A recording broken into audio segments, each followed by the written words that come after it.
to 138,000 places. It was the most I could do on this computer with the amount of memory it had. And I ran my program and it printed out 200 pages of output of numbers.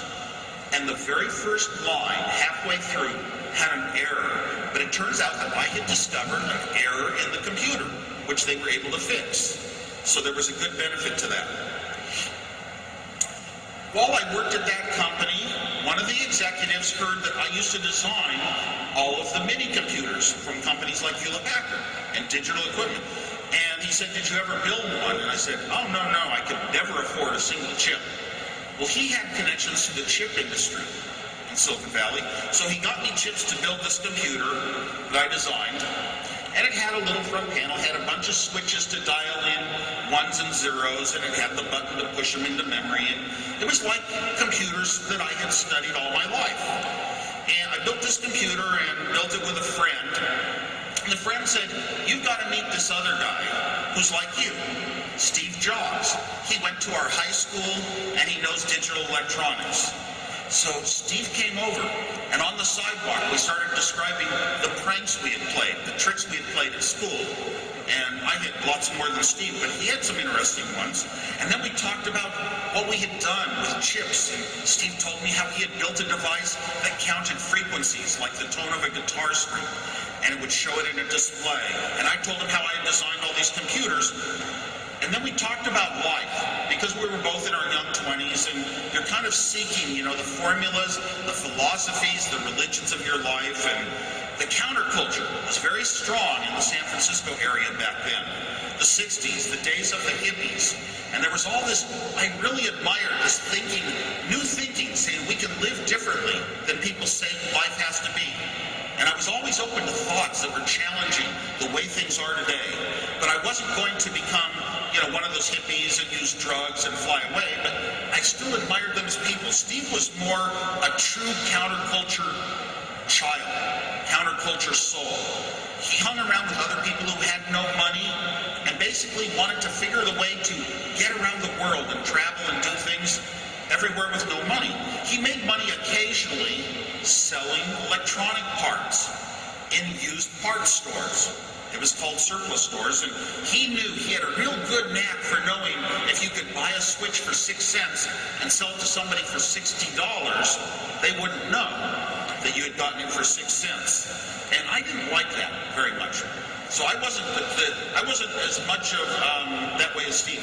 I was pretty much feet on the ground, going to be an engineer, going to build things that do things for people. Really wanted to make my life that way.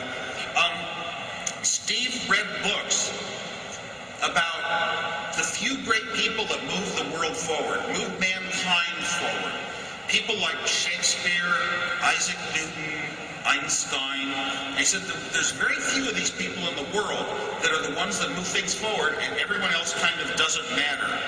And I didn't like that kind of talk, but it was obvious Steve wanted to be one of those people that someday he wanted to identify with and be one of those people that was the driving forces in the world. Well, he certainly has made that today. And I love Steve. We became best friends for 7 years, and it was really interesting to watch him even do things that I would never do. I earned the money for my 3rd year of college, so I went to Berkeley in electrical engineering and computer science, and had a great year. Steve came up to visit a lot. We went to a lot of concerts together. We talked about life and seriousness, and that, nice fun music, like Beatles music, was good, but we really admired the clever words, the creativity of somebody like Bob Dylan. After that year at Berkeley, somehow, after a short time, the hottest gadget in the world, the hottest piece of electronics, consumer electronics, mathematics, science, engineering, was the Hewlett-Packard handheld calculator, the HP 35. The first time ever you didn't have to use a slide rule to calculate square roots and things like sines and cosines. The first time ever in your own hand, running on battery that had a long life, you could type numbers on a keyboard and see the answers. Such an amazing product. The first time you see something like that, It's like the world has changed forever. Every once in a while you see a piece of technology and you know that the world will never be the same as it was before. It was that calculator. Well, the designers at Hewlett-Packard heard that I had great computer design skills.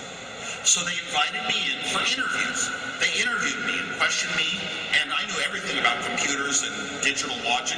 So they actually hired me as an engineer designing the hottest product in the world, even though I hadn't even completed college yet. That was a very, very lucky job. Now, Hewlett-Packard was founded by engineers. They had engineering-driven philosophies in the entire company. The management was full of engineers.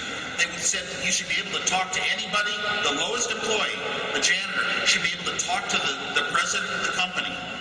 They were called presidents back then. And there was a story about how David Packard himself, one of the founders of Hewlett-Packard, was in one night with an engineer and they wanted to build something, but the storeroom was locked.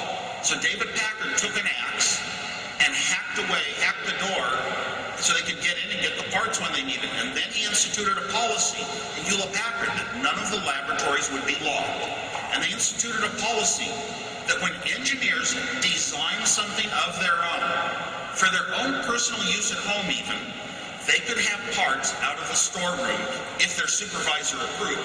So the supervisor would make sure he didn't abuse the policy. And it was really incredible because when an engineer wants to build something for himself, maybe it has nothing to do at all with work, that's when they're going to put in the most incredible mental stress to try to do the best job and make everything perfect. The excellence has to be so good because it's going to be in their own life. It's more important than the company projects usually, but that's what forces their brain to develop. And if you think about it, it's a very cheap form of education. While I was working at Hewlett-Packard, Steve Jobs went off to college up in Oregon, and he chose his college because it was a very small liberal school, and they had a Nobel Prize winner on the staff. Nobel Prize winner was one of those special people that moved mankind forward. So I drove Steve up to his college, and then he came back to me and he showed me a list of classes that they had assigned for him to take. And he was all disheveled. He was all sad.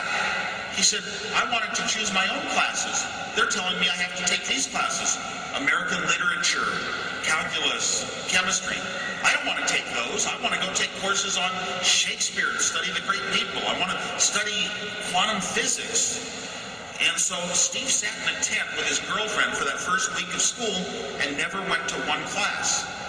And I thought, oh no, I could never do that. I'd be too embarrassed. I'd be too scared of the outcome. Somehow, Steve is very brilliant, and he can talk to the very top people. At a time, he actually phoned Bill Hewlett of Hewlett-Packard and said he wanted a summer job, and Bill Hewlett got him a summer job. He goes right to the top. He impressed the people that ran that college, and they let him stay there and attend classes and stay in the dorm without paying money because he didn't have money. You know, and if you can convince somebody there's a good value in something, a lot of people, especially in academia, can recognize it. Well, so Steve was at Reed College, just sort of hanging out there, and I was back at Hewlett-Packard. In those days, I didn't think it was likely I would ever have a girlfriend or a wife, so when I came home from work, I'd have a dinner, I'd watch a little Star Trek on TV, and then I'd get to work on my favorite hobby, electronics projects. So I had lots of projects on the side of work at night, just for fun. That was my fun in life. I started the first call-in dial-a-joke machine in the San Francisco Bay Area. Very, very difficult to do back then because we had a monopoly phone company. You weren't allowed to own your own telephones or answering machines.